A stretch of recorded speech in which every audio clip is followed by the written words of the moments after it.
Welcome back to Two Whores Opinions. That stands for Women Having Open Redacted Educational Studies. I'm Phyllis. And I'm Darla. Strap in. Or strap on. Oh my goodness. This is our second part episode. The second part episode of the Cryptids. We just had so many more we wanted to talk about. Exactly. So we couldn't fit it into one episode. Nope. Mm-hmm. Nope. No, it's truly crazy. But before we get started, can you believe it? Today... Before that even. Oh, what? For those of you who've never listened to our podcast before... I forget that there are It might be a first-time listener on a part 2 episode. I know. Well, that if you're going straight to the part 2 episode and you've never listened before, I think there's an issue with you. I just want to be gentle with the people who have issues. Oh, you know, you would be such a great first-time lover. Like, I just want to be gentle. I want to be gentle. I'm a gentle lover. Yeah. Oh, yeah. Love that for you. Anyway, for those of you who've never listened to our podcast before, we're just two college gal besties from college. We're not in college anymore. We're a little bit older. Not much. Just slightly. A decade or two. Just like 2. It's like not a big deal. No, not a huge deal. Yeah. I don't count. Huh? Like on your fingers? You don't like count like 1, 2, 3, 4, 5? No, I'm just speaking. I don't really count age. I don't really think of numbers as an issue. That's true. The past 5, 6 birthdays of yours, we've celebrated your 29th birthday. It's true, and I've started losing count of how many husbands I've had. I don't count. Yeah, no, you don't count. I don't. I actually think your birthdays have gone back in age. No, I think I They're going backwards. No, I do keep getting older. It's just that instead of dog years, I'm the opposite of dog years. So it's each year I get older, but it's only half in human time. You know what I mean? So I'm only aging half as much as you are. Our faces don't reflect that. I do look younger than you. No, you do not. People have told me that. Who? Name names. Drop them right now. Robert, your last husband. Shut. Anyway, for those of you who've never listened to us before, we're 2 besties, met in college, who just love to fucking talk. And so that's what we're doing. Yeah, little Miss We're Phyllis making over money. here can't fucking shut her mouth when it really comes to important things that maybe shouldn't be told to other people. A question. You just asked me a question, I gave you an answer. Well, maybe you should have thought twice, okay? Okay. Okay, JK, I do count. I just said twice. Congrats, Darla. Thank you. I'm so proud of you. Thank you so much. Anyway, back to what you were saying before you messed it up. Yes, well, this story is actually really apropos, I feel like now. This is the 3-year anniversary of the time we got stuck in, well, I should say, Phyllis got stuck in a hall of mirrors, and the lighting was so bad that Phyllis walked up to a mirror thinking it was a man and started making out with it. It was... I was in this desperate situation. I couldn't find my way out. I wanted some comfort from a man. He looked like a big, strong man. You have always had a stronger build to you, Phyllis.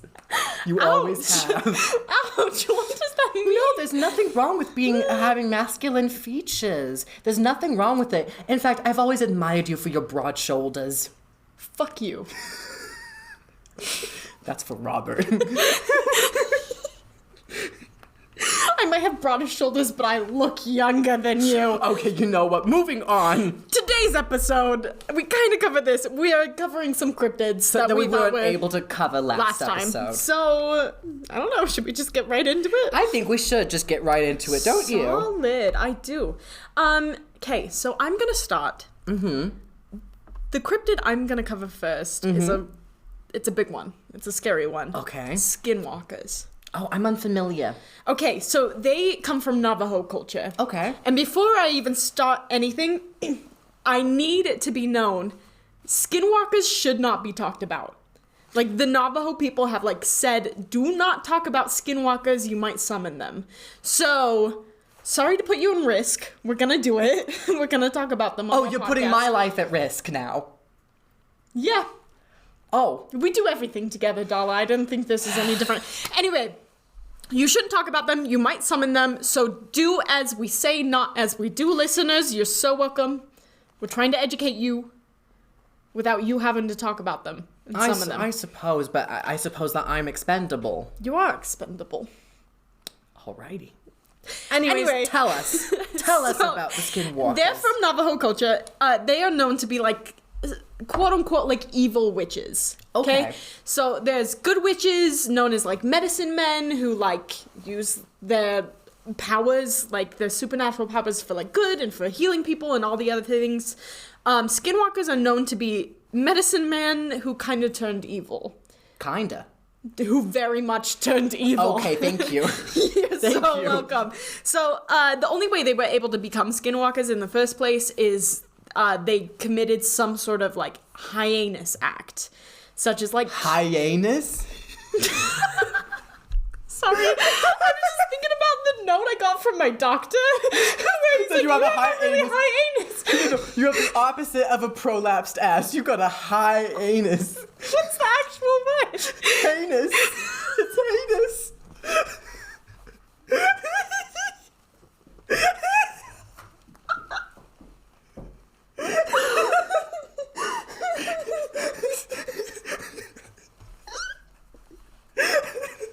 But you know what? I'm so glad you have it up and tight, Phyllis. I really do. Anyway. These They committed some sort of heinous act. heinous act, yes. Like killing a family member. Oh, okay. Or like cannibalism. Oh yeah, okay. Like just really, really awful things, right? Right. So that's what led them to their evilness and becoming a skinwalker. So the base thing about these creatures, because I haven't even covered that yet, is they are these really evil human beings who turn into animals.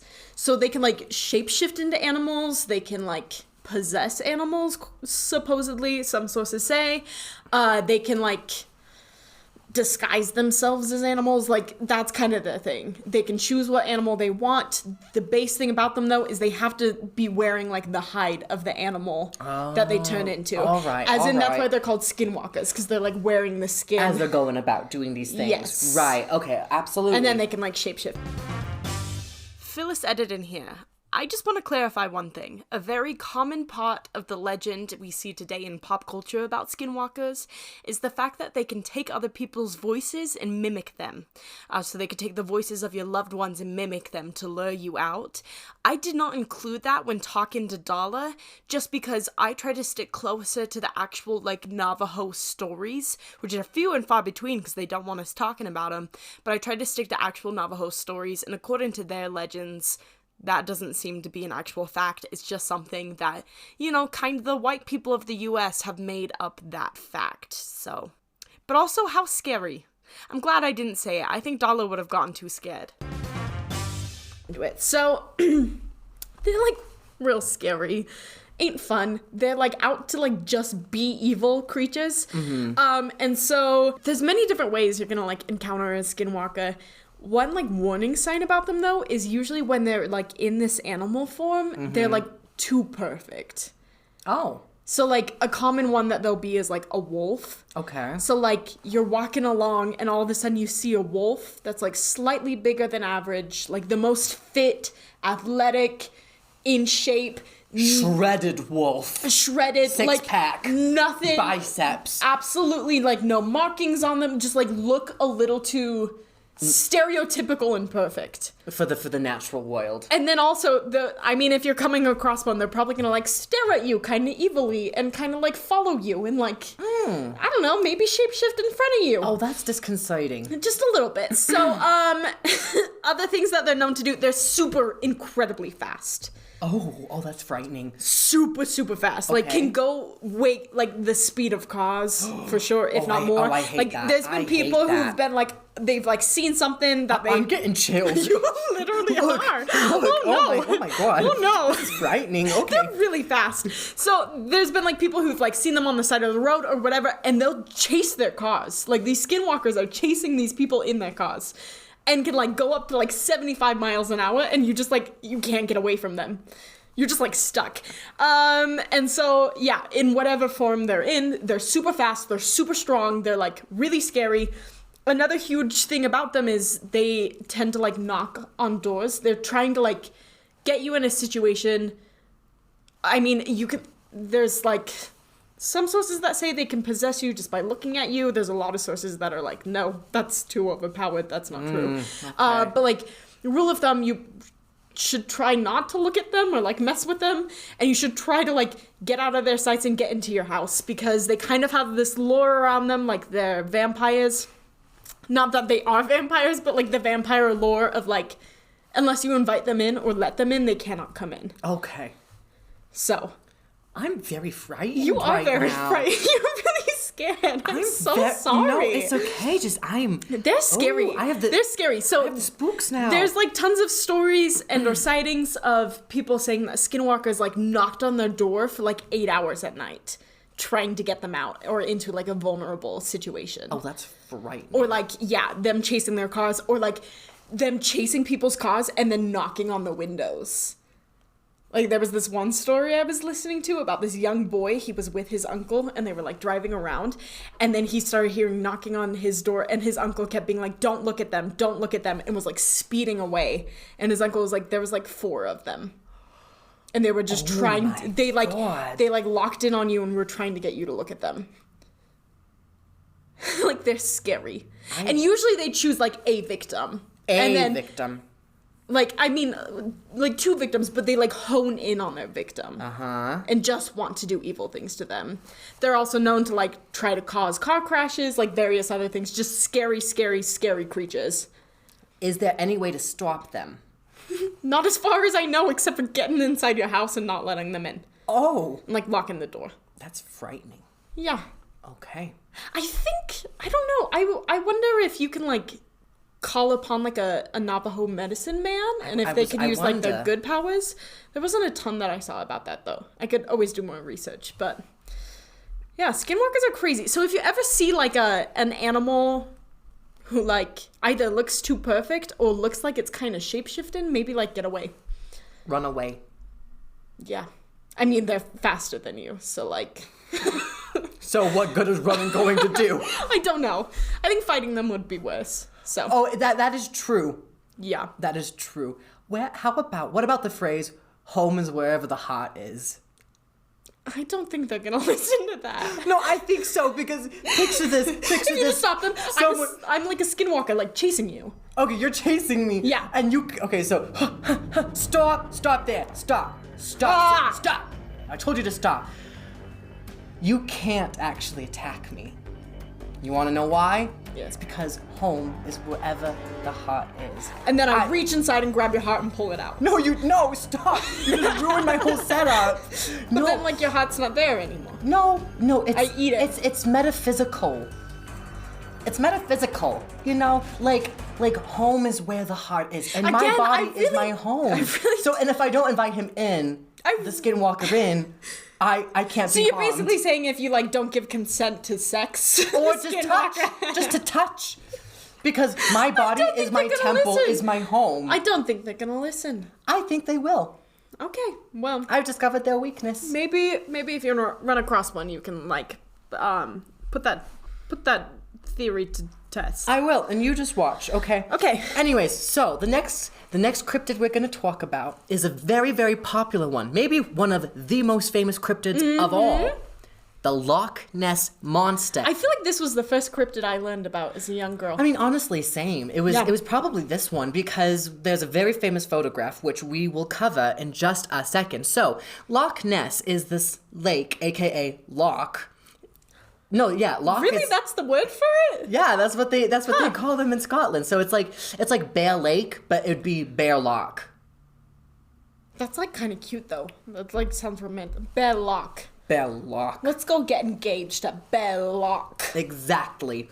So anyway, Loch Ness is this lake in Scotland, and obviously this is where the Loch Ness Monster is said to live, aka Nessie. Oh, that's such a cute name. No, honestly, it is a very cute name. I want this cryptid to be real just so I could be like, oh, I hope Nessie's doing good. And it is not for lack of trying to prove it's real, because just before I get started, I just have to say I was truly flabbergasted by all the investigations, scientific investigations that have happened trying to prove the existence of the Loch Ness Monster. We'll talk about like 1 or 2. There have been dozens.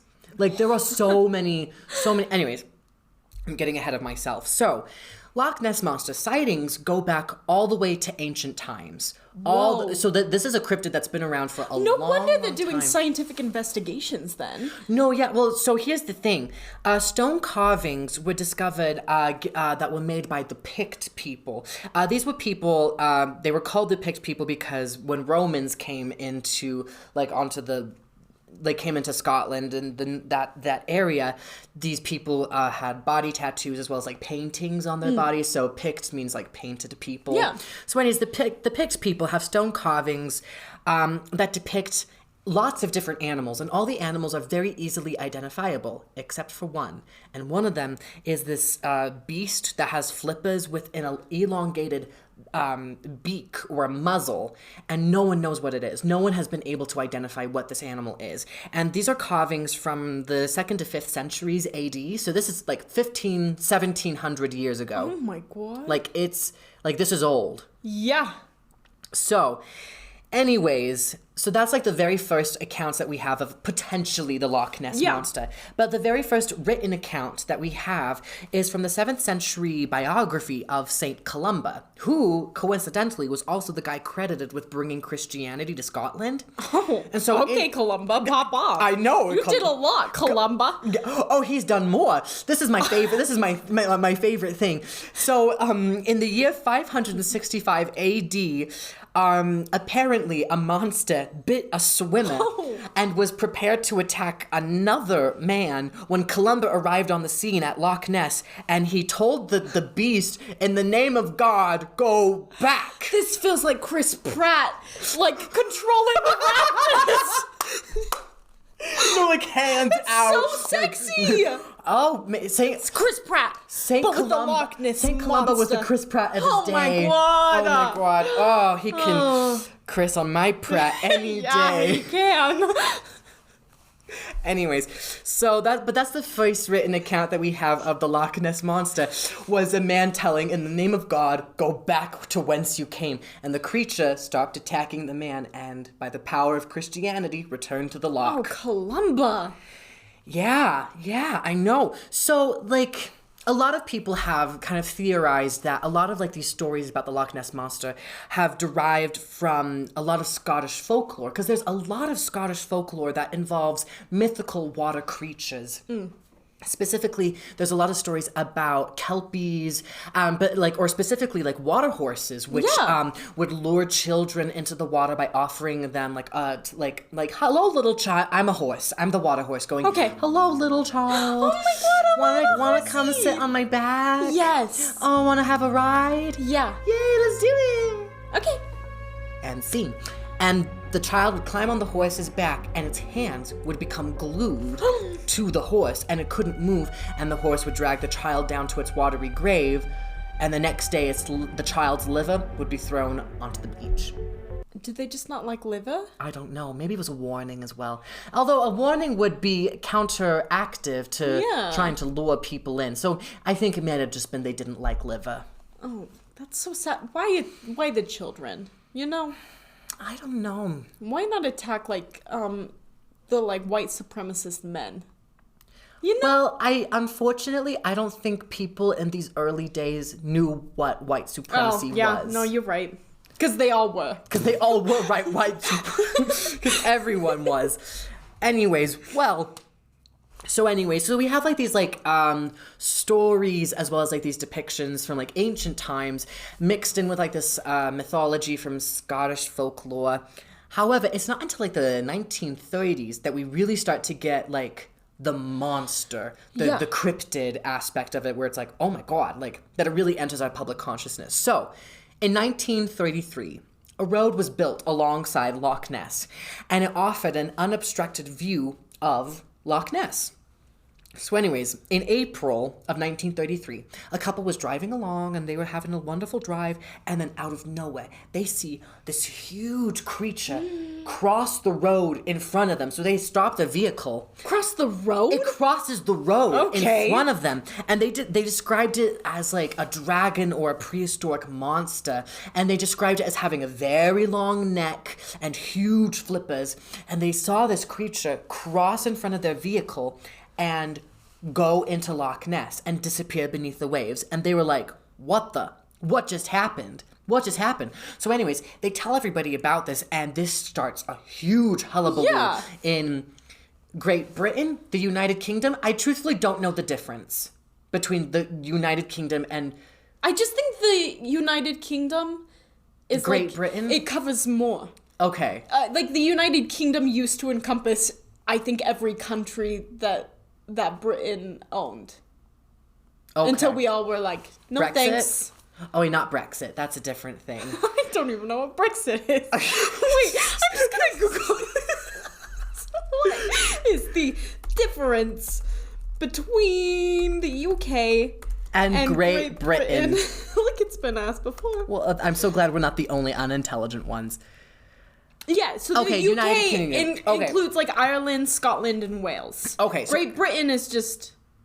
it's just England? I think so. Okay, cool. So anyways then, with that being known, thank you so much for doing my own research for me, because I just didn't even think to research that. So anyways, this sighting by this couple in 1933, this sparked this huge hullabaloo in the United Kingdom. And everybody wanted to catch this creature, because it was like, wait, this has been in Loch Ness all this time? What's going on? A circus even was offering £20,000 for the capture of this creature. So... in December of 1933, the same year that the sighting happened, the Daily Mail, you know, a very, like, prestigious, like, paper, they commissioned Marmaduke Wetherell, a huge hunter, as well as an actor and a writer. What is all with all these, like, men who are, like, multi-talented, multifaceted? Have we talked about another man who was multifaceted and talented? Columba. Oh, that's right! How could I forget? My love. Columba. Thank you for reminding me. So, You're anyways, so welcome. Wetherell was a huge hunter, and so he was tasked to hunt for Nessie, you know, the nickname of the Loch Ness Monster. So, anyways, one day, very quickly, like it was in January, so very soon after he was hired, he discovered large footprints that he believed belonged to, quote, a very powerful, soft-footed animal about 20 feet, 6 meters long, end quote. So yeah, he found these footprints. However, zoologists from the Natural History Museum found the tracks were identical and made with an umbrella stand or an ashtray that had a hippopotamus, there we go, had a hippopotamus leg attached to it as a base. So the footprints were a hoax. So it was someone who was like, you know, it'd be funny if I convinced if I just take this guy and go plant, and see what happens. Yep. I mean, honestly, that is what happened. So Marmaduke Wetherell, unfortunately, was had. So, but in 1934, not too long after this whole thing happened, we get the most famous photograph of Nessie. I'm sure most people have seen this photograph. It is described as the surgeon's photograph because it was taken by very well-respected English physician Robert Kenneth Wilson. And the photograph, it shows like a really close-up photo of like what looks like the silhouette of a very small head and a very long neck that dips into the waters of Loch Ness. And so, if you can't visualize it, I would look up the surgeon's photograph as 1934. It will pop up, or even if you just look up the Loch Ness monster, it will be the first photo that you find. It's, you know what it kind of looks like though? What? Just the guy going like this. With his hand. Phyllis is holding her hand straight up and curving her hand, and doing the like a gay hand signal, as well as like a little sock puppet. Right, like if I was like under the water. It does give the impression of like sock puppet. That's all I'm saying. Yeah. What if it was just a man trying to like be like, yes, queen. Yes, queen. In 1934. Yeah. Ahead of his time. Oh, I have the hiccups. Anyways, go look up the photo. It's the most famous photo that we have, and it was this photo that basically sparked like, well, it has to be real. We have photographic evidence that this thing exists. So, because of the photo, many thought the creature was, excuse my pronunciation, a plesiosaur,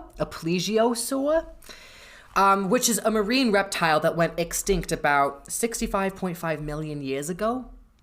So, but because of just how it looked in the photo, that's what people thought it was. So anyways, it does look like a dinosaur. It does look a bit like a dinosaur, some sort of aquatic dinosaur. Mm-hmm. So a lot of people started coming forward saying like, I've seen the Loch Ness Monster.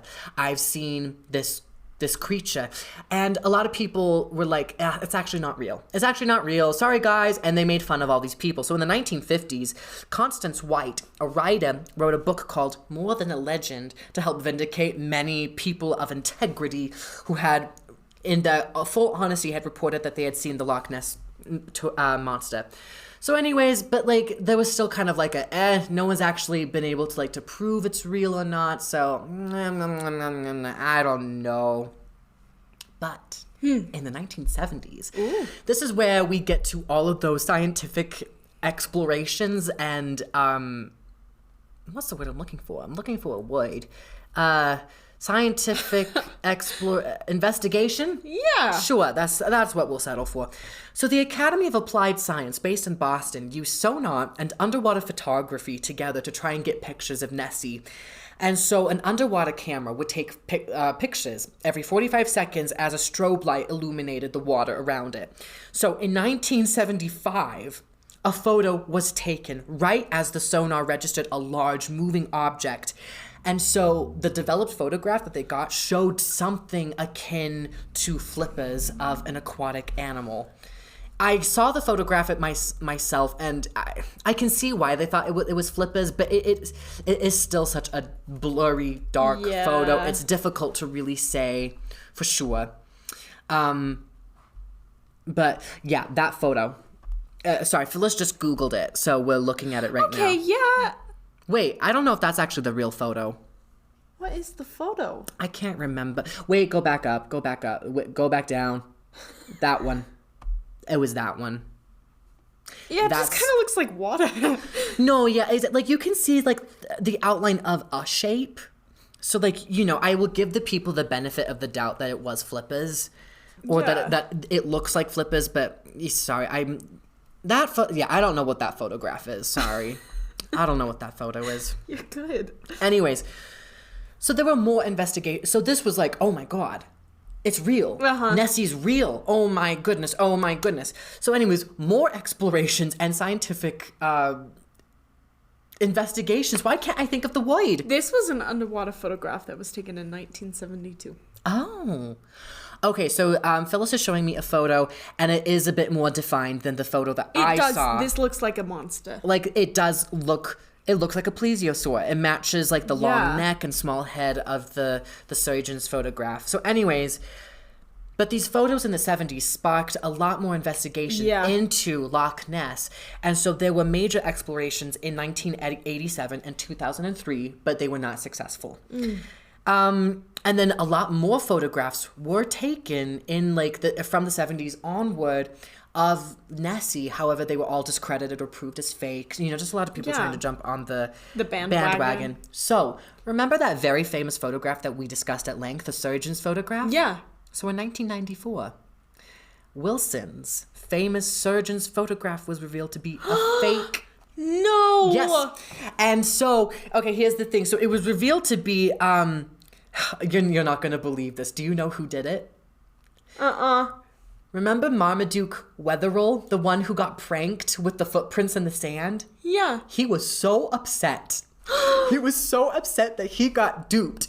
No! He roped his son and his stepson into the scheme, and he got a toy submarine, and he attached a wooden head and plaster to the toy submarine, sent it out into the lake, took a photo of it, and gave it to Wilson, and said, run this in the Daily Mail. Or maybe not the Daily Mail, but run this in the paper. And it was his revenge. I I liked him for a second. I And now know. I really hate him. So, He no. is the villain.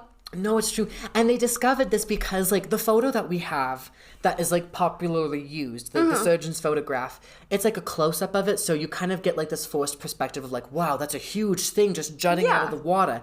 The original photograph, Was because, tiny. well, so here's the thing. The original photograph includes the shoreline. It's a much larger, like, almost like landscape photo, and it shows, like, the shoreline in the back.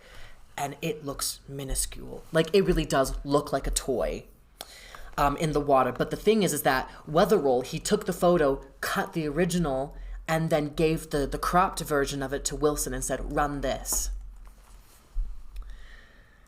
See, sorry, that photo. See, look how small it looks. There's the shoreline in the back. There. It's so little. That's a toy. You can tell that's a toy. Yeah. Whereas here, you can kind of have the idea of forced perspective where it's like, oh, that's huge. Like, that's towering out of the water. It's not. That's a toy. It doesn't even, now that you pointed out, it doesn't actually even look huge. No, it doesn't. Even the forced perspective. It doesn't. But when you don't have that knowledge, it does. It looks a lot bigger. It does. So anyways, so that was disproven in 1994. And so...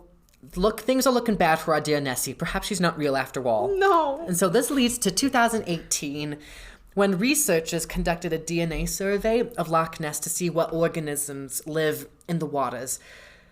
Nothing unusual was found, unfortunately. But the results did show the presence of numerous eels, so a lot of people have hypothesized that Nessie could just be an oversized eel. But I'm like, that would have to be a really large eel. Like, we're talking gargantuan. Huge. So, You know, these eels are so small. Yeah, no, exactly. So, unfortunately, Loch Ness is pretty much debunked, unfortunately. But that's not to say tourism of Loch Ness contributed $80 million to annually to Scotland. So that's always Yay, good. Scotland. And like Loch Ness is beautiful. It's also like the Yes. largest lake by volume in Scotland. So it's, you know, there are other reasons to go to Loch Ness, but you probably will not see Nessie. I wanted Nessie to be real so badly. I know. I'm heartbroken, Darla. I'm so sorry. No! It sucks when they get so famous that actual scientific discoveries are made about them. When scientists actually do give a fuck about whether or not they're real. It sucks. It sucks for the rest of us. It does. I wanted to live in a world where I believe Nessie was real. We have such little magic in the world, and they I had to just take wanted one a more little piece bit. away. That was like the early childhood monster magic. And that now was it's just gone. ripped out of me. And now it's gone forever. Oh, that's devastating. Well, I guess we'll talk about Mothman now. Great. Do you know who Mothman is? I actually don't. I think you'd find him sexy. Would I? Okay. I don't like moths. No, he doesn't actually really look like a moth. He's like a humanoid creature. Okay. Okay, so Mothman. This entire cryptid comes from Point Pleasant, West Virginia. Okay, so Mothman, just to describe him in general, he is a flying humanoid creature that is about 7 feet tall. He's known to be like he looks like he has the build of a very muscular man. Oh. Like a very fit, kind of lean, but like very fit man. All right. With huge glowing red eyes. Oh. Massive, massive glowing red eyes and a very, very large wingspan. Okay. So this creature was first reported in 1966 in Point Pleasant, West Virginia by two couples, Dickie and Linda. Dickie and Linda. And Steve and Mary. Of course. Okay. Good names, good names. Okay, so they were driving around in this car when they said that they saw like this huge creature. He was just like, I think he was just standing there, and they got really scared. They were like, what the hell is this? So they started driving away really, really fast. Right. Just for this creature to start flying and chasing them. Oh, that's So terrifying. both of my cryptids are cryptids that chase you in your car. And can go what is with this? so fast. I don't like Can go this. so fast. So, they were trying to drive away. They were trying to get away from it, and like super high speed, this creature was able to keep up and kept chasing them. So then they reported this sighting. It was like 4 freaked out people, and they were like, I don't know what the hell that was. They originally described him as like this white creature. Almost every description since then has said that he's like a black creature, or like pictures have been taken. He's depicted as a black creature. So not even days after this happened, for the next 3 weeks, there were so many sightings of this creature, all in the same town. So it was like this first sighting happened, and then it was like sighting, like constantly. Back to back. So it was like so many people kept coming forward and saying that they all saw this creature around, whether he was chasing, whether he was like perched up on something, whether he was like various other things. There's stories of him like jumping on the hood of the car and staring at them and like then flying away. So it became this like huge theory. It was like everyone in Point Pleasant at this time either had their own Mothman sighting or knew of someone like was good friends with a Mothman story. Interesting. Like every single person in Point Pleasant, like it was every single one of them believed in him. All right. Not like every single one of them, but it was like it became this huge massive thing in the town. Right. Okay, so this is 1966. It became very quickly theorized because he was spotted a lot like right outside Point Pleasant, where there was this World War II munitions like plant Okay. that held like a bunch of like radioactive materials or like radioactivity. So a bunch of people were like, I think it might be like some sort of creature or human being or something that like radioactively turned into this creature. Because his eyes were like so glowing red too, like everyone was scared about it. A bunch of scientists theorized that it was actually just 2 very large birds. So there's 2 different birds that look like it. There's one called a heron. I think you mean a heron. Heron. God bless you. Anyway, so they believed it to be like an unusually large heron, which is a long-legged, not long-necked, freshwater coastal bird. There was a lot around there. And the other huge one that they believed it might be, it was a sandhill crane, where actually on their faces they do have 2 huge red spots. Okay. Right. That makes sense. It still didn't make sense why everyone was like, he was a man.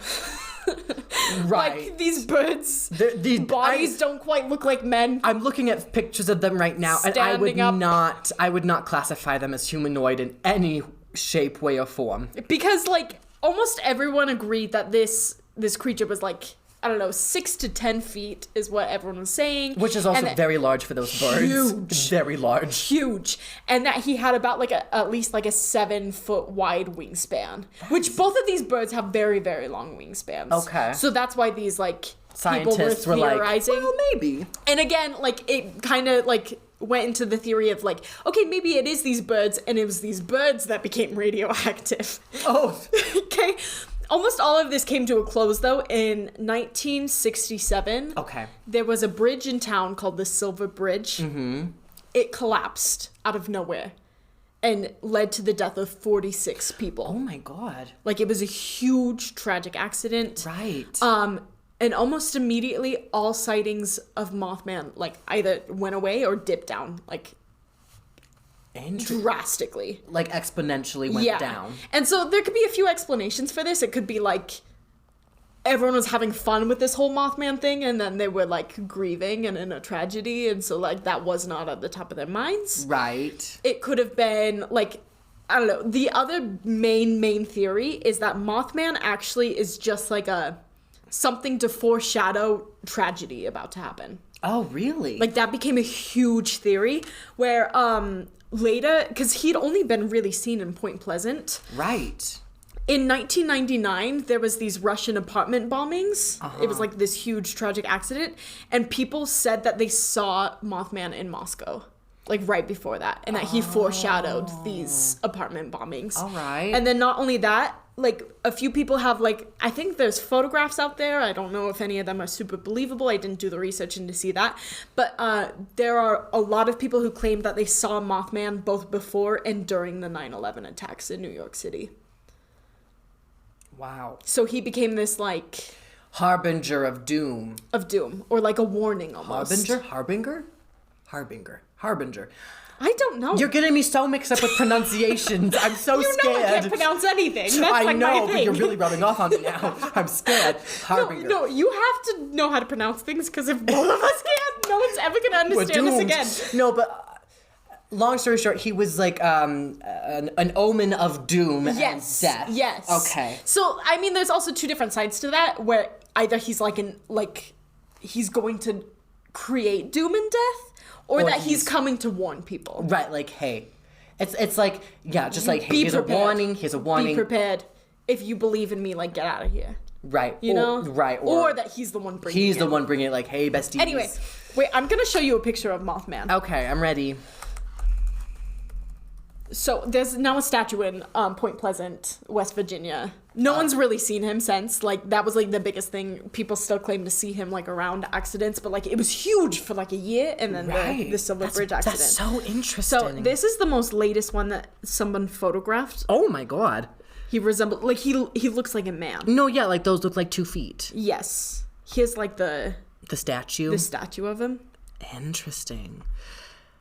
You know, I feel like Guillermo del Toro would eat this man up, and in the sense of he would make such a great romance about Mothman. After The Shape of Water, I feel like this is a romance for Guillermo del Toro. I just agree. waiting to be eaten up. Look at him. I think you would find his body type attractive. That's all I'm Maybe, saying. but the red eyes are a little bit of a turn off for me. Well, you can always like close your eyes. Yeah, that's like. But it's just like the knowledge that they're there, you know? Yeah, no, they're huge too. They're they're present. Anyway, that's the end of Mothman. If any of you see him, maybe just like be prepared to like take some time off work and grieve. Mm-hmm.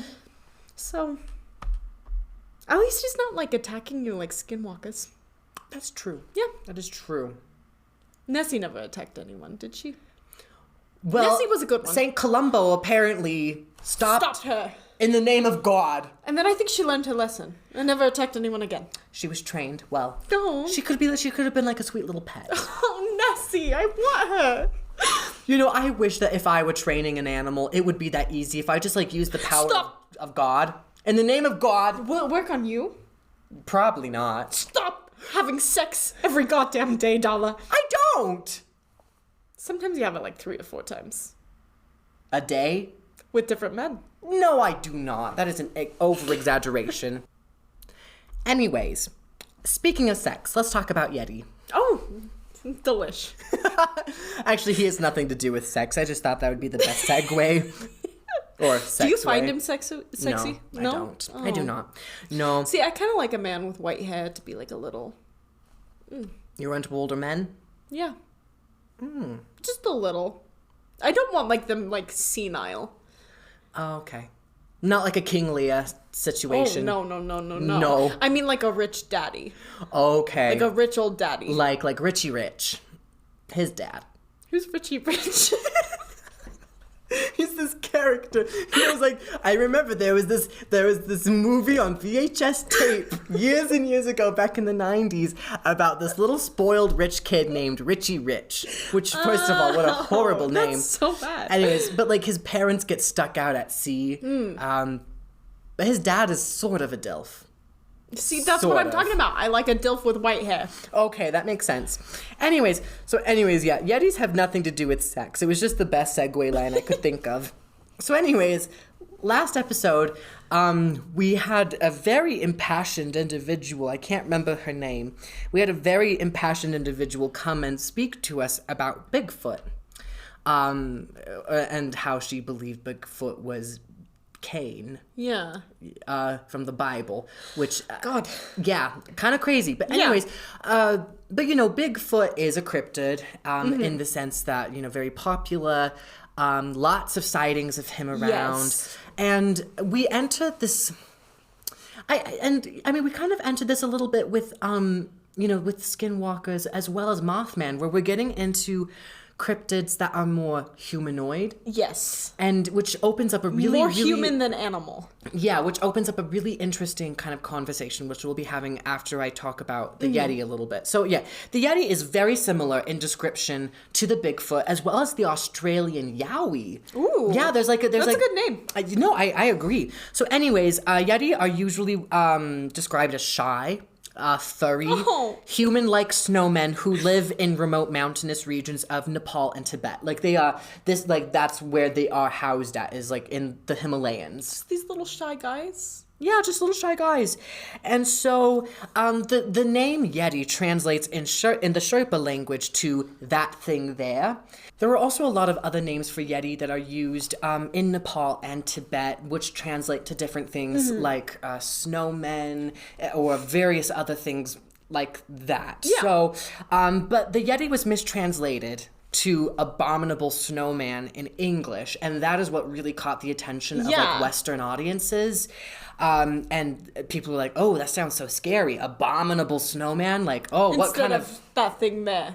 No, exactly, like that thing there, or snowman. Those give off very different vibes. Well, not okay. Snowman, man of snow, or man of snow. Yeah, yeah, that thing there. Yeah, exactly. Man of snow, abominable snowman. It's like it definitely leans into like the monster of it all. You know what I mean? So, anyways,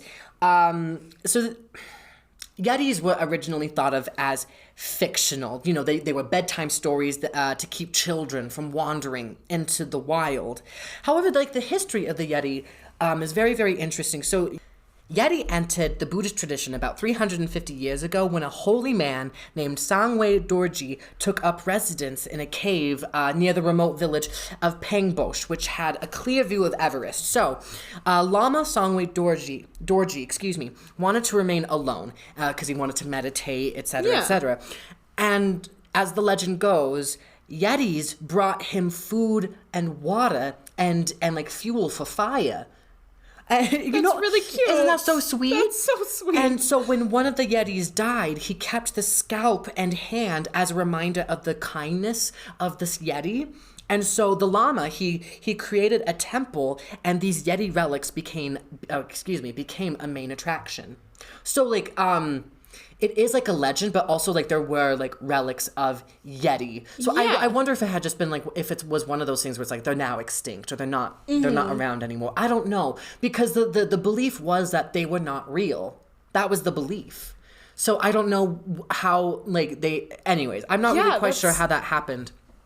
But there's also like some ancient scrolls that are kept in Himalayan monasteries that tell the tale of how the Yeti was born to a Tibetan mother and a Mahalungur giant ape. Ah. So yeah, like a human ape hybrid.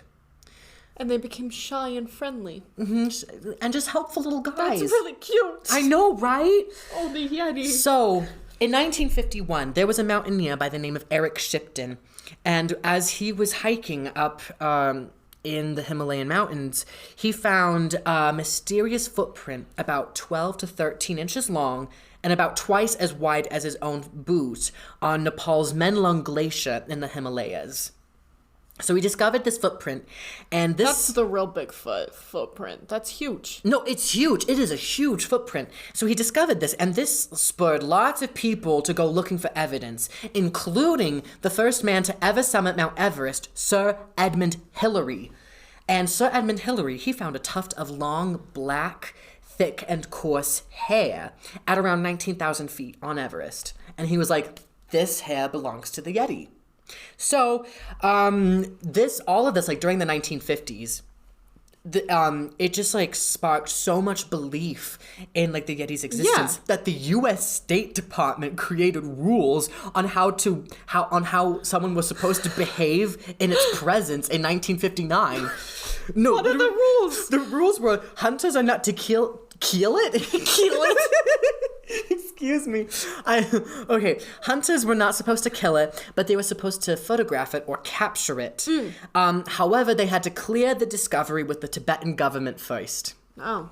So those were like the basic rules. See, no, but those are like basic enough rules, but it makes me sad. Like, these are just like some really friendly, helpful, sweet, shy guys, and you're sitting there being like, I'm gonna take pictures of you without your consent. Or guess what? You get to come back home with me to the States. Like, I'm not gonna kill you, but I'm gonna take advantage of you being here. Exactly. That makes me mad. Leave the Yeti alone. I'm gonna stand for that. So, I love how passionate you are, I Phyllis. feel bad for these, like, sweet little shy little guys. It reminds me of your nephew, Levi. Oh, that poor kid. And I feel very strongly about this. No, yeah, I don't know about Levi. I don't think he's gonna really make it anywhere. He's too shy. And people walk all over him. People do walk all over him. I wouldn't call him shy, though. No, he's shy. Really? Yeah, very shy. He's, like, very charming on stage. Well, that's the thing. Like, I don't know what's wrong with him. He's like an automaton. He's so funny. No, well, here's the thing. He gets on stage, and it's like something like flips a switch, and like he's actually like a decent person. And he's like, he's functioning. He's functional. Very. And then, second he comes off stage, it's like, but I'm a... I have never... All my interactions with Levi have never been like that. Well, I think you should be paying closer attention. Okay, well, if you think Levi's like the Yeti, I don't think. Well, he doesn't resemble one. He's too small. He's very little. He's very little. I just think he's just a shy little guy. See, I wouldn't call him shy, but he's like a nice little guy. Okay. Yeah. Agree to disagree. Anyways, so in 2016, Charlotte...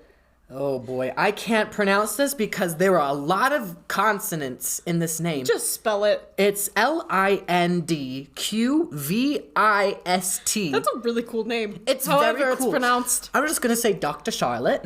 Yeah. So Dr. Charlotte, she was hired to create this documentary about the Yeti and she did say the purpose of the documentary was not to discover one way or the other if the Yeti was real, but more of just to do an investigation on the Yeti and the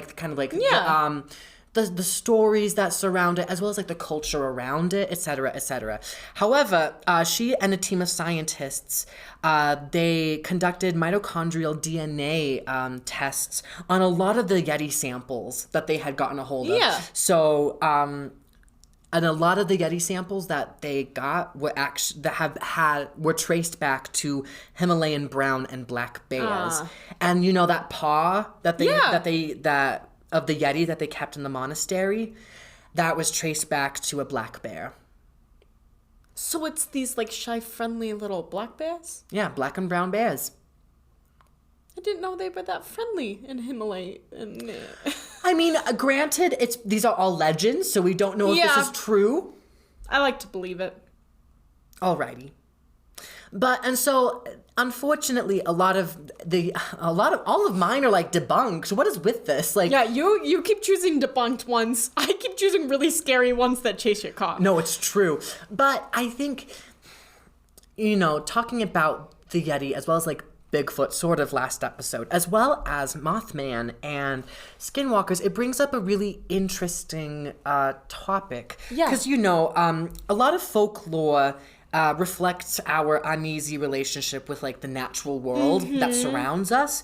And so, we have these creatures that live in the water that are dog-like or wolf-like, etc., etc.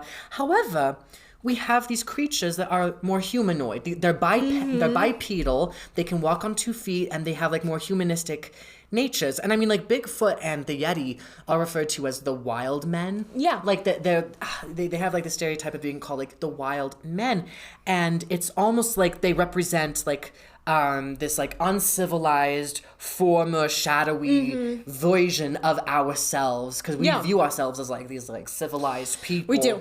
High class, let me tell you. Yeah, and so I was doing some research on this because I was I was finding this very interesting, and I found this one article that was very troubling, where it was saying along the lines of in the 20th century, this wild man mythos, about the Yeti and Bigfoot specifically, but I think we could probably include Mothman and Skinwalkers in it because they're humanoid. These develop into less savory sort of things because, unfortunately, there are bigots and eugenicists, people that think there are people that need to be wiped out. Yeah. Which is very frightening. Bigots and eugenicists, they take these cryptids and they push junk science forward, and they claim that there are genetic differences between ethnic groups, and they argue that there are that some groups are like biologically superior and that other groups should be wiped out.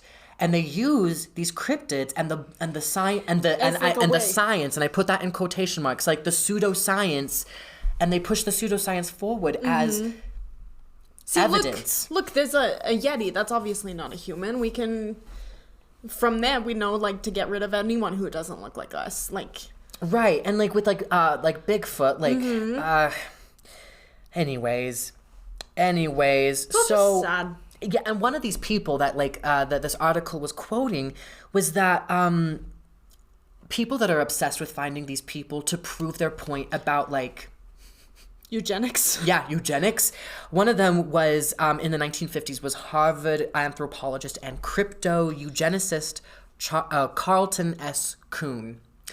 So see, that's a multifaceted man I don't like. No, exactly, because a Harvard educator. Like, he teaches at Harvard, and he probably got his education at Harvard, too, let's be real. Yeah. But, like... An anthropologist. And yet... A crypto-eugenicist. And I think that's, like, the frightening thing is that when we can turn folklore as well as, like, these things that we're not quite sure if they're real or not, and we can turn these pseudosciences into real science that can actively harm people. Yeah. Real people. Real people. Real people, not fake people, but real people, because... I don't know. It's also just shocking to me, like, when we look at all of history, how scared people are of other people. Yes. Like, in every form. Like, obviously, racism is a huge form of that. Absolutely. I believe sexism is a part of that. I believe homophobia is a part of that. Like, absolutely. All of these things. And then, like, these cryptids just get into, like, a different variance of, I think they're probably intertwined with all those things, but also it's, like, I don't know, like, the skinwalker is a fear of just evil people in general. Right. You know? Like, people turning to, like, evilness. And the Mothman is a fear of bad things to come. Yeah. Or horrible events, and... I'm not quite sure what's horrible about the Yeti. That sounds pretty lovely to me. It does sound really lovely. You know, a little Yeti bringing you food and water. That's so cute. In the snow. You have the cute ones, a little Yeti and Nessie. A little sea creature. But, you know... But, like, people were still scared of the Yeti. Yes. It's also, like... People were scared of Nessie. Despite the Yeti, like, and what we talked about in, like, the origins... them being known as these like shy, helpful gentle creatures, very quickly it became the abominable snowman. Right. Like a monster. Uh-huh. Our neighbor is vacuuming, and I think the vacuum is broken because it is so loud. That's making me so upset. Oh my god. Sorry if you hear that. Ooh, okay.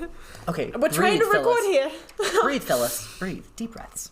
Anyway, it's just interesting how quickly that transferred over to like the scary abominable snowman. Like, I'm thinking what is that one ride at Disneyland with the abominable snowman, and he's like, ah.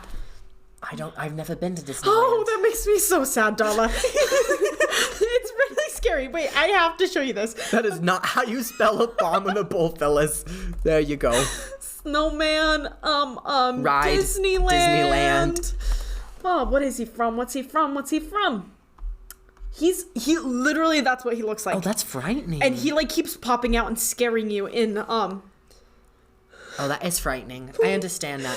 Literally, but like, or in like, the Matterhorn. That's what it is. Oh, the Matterhorn. Well, I also think of like, I think I did watch like an episode of Scooby-Doo when they were like up in the Himalayas, and they come across like the Yeti or abominable snowman. And so it's like this horrible monster that's like chasing and trying to kill you. Yeah, no, and before the research for this episode, that's how I still viewed the Yeti. That's like all I've ever known. Me as well. And it's crazy how quickly we can take something that we don't understand or don't know about. Because that's all that happened is we heard about this Yeti, right? And we were like, oh, it must be a scary monster. A scary monster. Because we don't know about it. Do you know what I was thinking of? As you were like, making that point about like, if we don't know about something, we fear it. A lot of this season, like a lot of the topics that we have covered have been about fear and how, like, isn't it a little alarming how much fear drives human history? Because, and like, it's negative human history too. Like, Exactly. very rarely do I see fear driving us right. in a Because, like, positive way. I think of, like, let's just go through the season that we've recorded. Yeah. You know, zombies. That has a lot of fear attached to it. That's so similar to the Yetis, where they were seen like. I mean, in the sense of like zombies used to be seen as the victim. Zombies used to be like these like people in like this desperate, helpless situation. And then very quickly we learned about them, not knowing the origin of them, and immediately made them a monster. Exactly. So we have zombies, and then we have female pirates, Mary Read and Anne Bonny, but also like talking about queer history in that one, and the fear as well as the hate for queer people throughout history. And then we have... We also did Leopold and Loeb. We did. I don't know if there's so much fear in that one. Except for murder.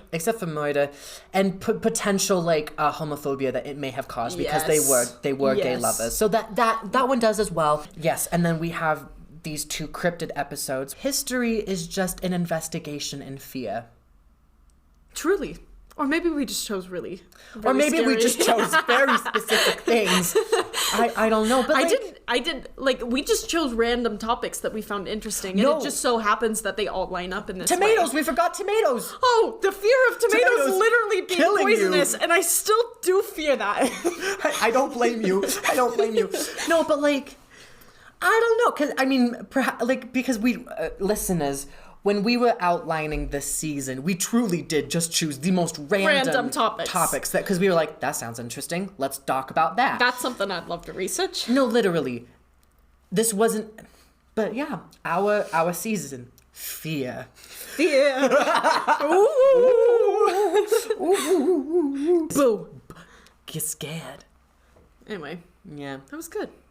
Well, thank you so much for listening. Did you hear that? Did you hear that? Hear what? I thought someone knocked. Oh, is someone there? Do you want to go get the door, Darla? Well, I don't know if someone... Wait, did you hear that? No, I heard... That's loud. I'll go check the door. Okay. Because it might be... I don't know. Did you order anything? Honestly, maybe. I just don't remember ordering anything. But we've had this situation before where I don't remember, you know? I don't see anyone through the peephole. That was fucking loud. That was so loud. Just open the door. Obviously someone's there. I want to open the door. No.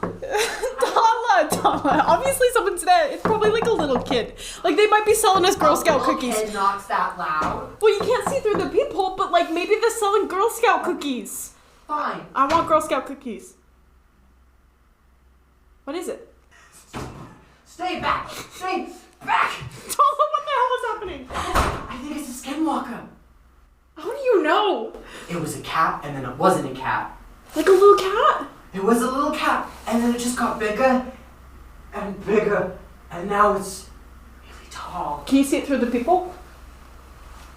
Do you see it? Did we already let it inside though? I didn't invite it. I don't know if that's the rules.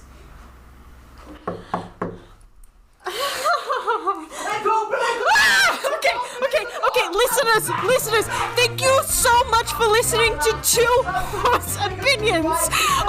I don't remember our exit. What is our exit? Darla, what's our exit? I don't know. Stay smart, stay slutty. We'll see you next time for season 2. I'm gonna go help Darla.